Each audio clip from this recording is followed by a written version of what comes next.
रावण का जन्म ही नहीं है। एक दक्षिण में करुणानिधि है, वो कहता है तो सब कपोल कल्पना है। एक तरफ भगवान राम का नाम भी करुणानिधि है सहस्त्र नाम में। उसके पिता ने अपने बेटे का नाम भगवान के नाम पर रखा। नहीं, अगर जो भगवान के वजूद को इंकारता है तो करुणानिधि ने उसका गधा निधि, जूथा निधि, खर निधि, वृक्ष निधि नाम रखना चाहिए था। ऐसी परिस्थितियों में और जहां तक राम का प्रश्न वजूद, राम इस देश की अस्मिता है, राम इस देश का मान सम्मान स्वाभिमान है, राम इस देश की चेतना है। और इस देश के जो नेता थे गांधी, जब मरते हैं तो हे अल्लाह, हे यीशु नहीं कहा। गांधी के समाधि में लिखा गया हे राम, और राम को ही आधार लेकर गांधी ने रघुपति राघव राजा राम, पतित पावन सीताराम, सत्य अहिंसा और करुणा को लेकर उन्होंने भारत को आजाद कराया। लेकिन आज उन्हीं के अन्यायी सत्य का गला घोट दिया, अहिंसा की बलि चढ़ा दिया और सत्य का परित्याग कर झूठ और भ्रष्टाचार में आकंठ लिप्त है। और ऐसी परिस्थिति में जिस देश में राम को भी न्याय पाने के लिए 60 वर्ष लग जाता है, लेकिन राम के चरित्र को अपने जीवन में आज कहा जाता है भारत देश महान, तो आज का भारत देश महान कि त्रेता का भारत देश महान। एक नारी की इज्जत का प्रश्न उठता है। रावण जब सीता को चुरा कर चलता है तो और उन परिस्थितियों में जब नारी की आर्त पुकार भारत का पक्षी सुनता है तो अपने प्राणों की बाजी लगा देता है, लड़ने के लिए तैयार हो जाता है। लेकिन आजाद भारत में कितनी सीताओं की आबरू लूटी जाती है। क्या यही भारत महान है जहां 100 में 80 बेईमान, फिर भी भारत देश महान कहा जाता है। त्रेता का भारत देश था, गीधराज सुन आरत वाणी, रघुकुल तिलक नारी पहचानी। अगर भारत की नारी पर मान सम्मान का प्रश्न आता है तो भारत का पक्षी मांस खाने वाला अपने प्राणों की बाजी लगा देता है। तो 1,81,56,000 वर्ष का देश भारत महान था कि आज का भारत देश महान। दुनिया में नारियां पतिव्रता आप सुनते हैं। अमेरिका में एक लेडी थी जिनके पति मर गए और अपने पति की कब्र को पंखा झेल रही थी। भारत के हमारे एक संत गए जूना अखाड़े के, उन्होंने देखा कि भारत की नारियां मरने के बाद अपने पति के चिता पर कोई पंखा नहीं चलाती। उन्होंने कहा देवी ये क्या कर रही हो? कहे मेरे पति से इकरारनामा था कि तब तक तुम दूसरी शादी नहीं करोगे। महाराज ये मेरे 16वें पति थे और इसलिए मैं पंखा झेल रही हूं कि चिता सूखे और 17वां पति मैं करूं। लेकिन भारत की संस्कृति ये नहीं है। विदेशों की संस्कृति है कांच की गिलास, होटलों में जाए जो चाहे उपयोग करे। लेकिन भारत की संस्कृति है मिट्टी का बर्तन, कुल्हड़ और पत्तल, जिसको एक व्यक्ति उपयोग करता है और दूसरा उपयोग नहीं करता। ये भारत की संस्कृति, भारत का कल्चर था। और ऐसी स्थितियों में अगर हम विचार करें, चिंतन करें, मंथन करें तो अनेक पतिव्रताओं को देखा होगा। लेकिन राम एक पत्नी व्रतधारी थे। राम कथा का औचित्य आदर्श पुरुषों के लिए विशेषकर है। पुरुष नशबंदी नहीं कराए और नारियां भ्रूण हत्या नहीं करें। आज नारियां एक तरफ हम लक्ष्मी की पूजा करेंगे, सरस्वती का पूजन करेंगे और दुर्गा की पूजा करेंगे, दूसरी तरफ लक्ष्मी स्वरूपा, सरस्वती स्वरूपा। और इस प्रदेश के चीफ मिनिस्टर जी ने भी कहा कि बालिका बचाओ, लेकिन कहने के बावजूद कितनी हमारी माताएं हैं जो भ्रूण हत्या करने पर उतारू रहती हैं। इसलिए अपने बेटे को बहू चाहते हो तो भ्रूण हत्या जैसे कृत्य अपने जीवन में मत करिए। और अगर संतान नहीं चाहते तो 2 बच्चों की जिम्मेदारी आप लोगों की।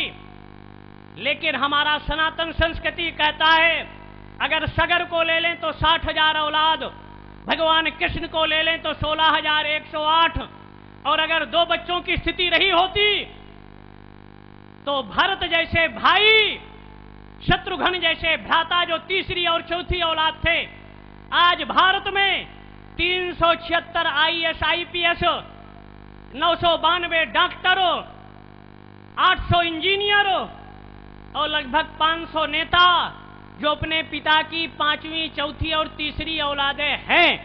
इसलिए भ्रूण हत्या, परिवार नियोजन और कृष्ण जैसे भगवान जो अपने इस देश की 8वीं औलाद थी, इसलिए अगर संतान नहीं चाहते तो इंद्रियों पर नियंत्रण रखें, लेकिन ऋग्वेद कहता है 8 संतान पैदा करें। 2 लोगों की आपकी जिम्मेदारी, 6 बच्चों की जिम्मेदारी हम लेते हैं। हम भोजन देंगे, वस्त्र देंगे और रहने की व्यवस्था करेंगे, लेकिन भ्रूण हत्या जैसे कृत्य अपने जीवन में मत अपनाएं। और अगर यही परिस्थिति और स्थिति रही तो इस देश का होगा क्या? देश की संस्कृति जाएगी कहां? इसलिए राम कथा में सास और बहू के झगड़े को समाप्त करने के लिए सीता और कौशल्या का आदर्श, भाई भाई के प्रति राम ने भरत के लिए त्याग किया, लेकिन भरत उससे बड़े त्यागी निकले। जमीन पर भी गड्ढा खोद कर गुफा बनाकर रहते रहे कि राम जमीन में रहते हैं। बड़ा छोटे के लिए त्याग करता है तो छोटा बड़े के लिए त्याग करता है। इसलिए राम कथा के माध्यम से अपने जो भाइयों के बीच का संघर्ष है ये मिटेगा, भ्रूण हत्या समाप्त होगी। लेकिन माताएं शिशुओं को अपना दूध का पान कराएं, बोतल की संस्कृति से दूर रखें।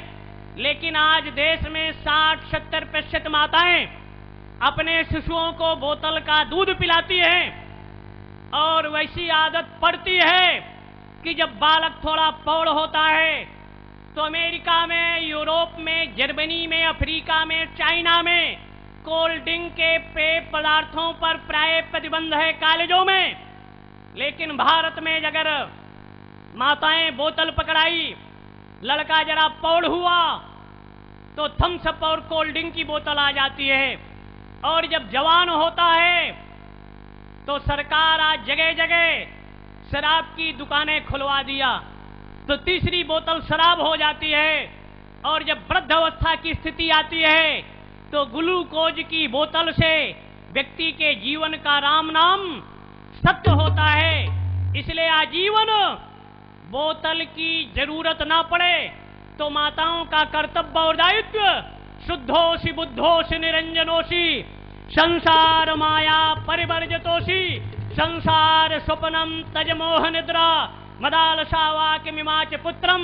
मदालसा ने अपने पुत्रों को सत्य, अहिंसा, करुणा और धर्म का बोध कराया था। इसलिए आज की परिस्थितियों में अपने बच्चों को अच्छे संस्कार दीजिए। 1 घंटे का समय, आधा घंटा सुबह और आधा घंटा शाम को अगर माताएं पिता अपने बच्चों को समय देंगे तो बच्चों का भविष्य नहीं बिगड़ेगा, अच्छे संस्कार पड़ेंगे। दशरथ ने गुरु के माध्यम से, विश्वामित्र के माध्यम से राम पर जो संस्कार दिए, परिणति हुई कि राम जैसे पुत्र आपके घरों में भी जन्म ले सकते हैं।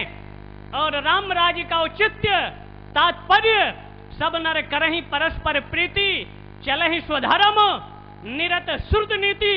राम राज्य का है कि किसी से संघर्ष नहीं, सब लोग प्रेम, स्नेह, करुणा, मैत्री के साथ रहें। और आपस में अगर प्रेम रहेगा, एकता रहेगी तो निश्चित है संपन्न भारत, शिक्षित भारत और विपन्नताओं से रहित भारत का निर्माण होकर रहेगा।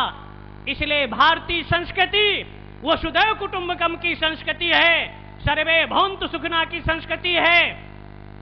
और ईशावास्यमिदं सर्वं यद किंचित जगत्याम जगतो तेन त्यक्ता भुंजीथा मां गृहा कश्चित वनम। भगवान शिव की उपासना, आराधना, अगर एक पुष्प चढ़ा दो, एक बिल्व पत्र चढ़ा दो, एक अक्षत का कण चढ़ा दो, एक चुटकी कुमकुम चढ़ा दो तो भोलेनाथ प्रसन्न हो जाते हैं।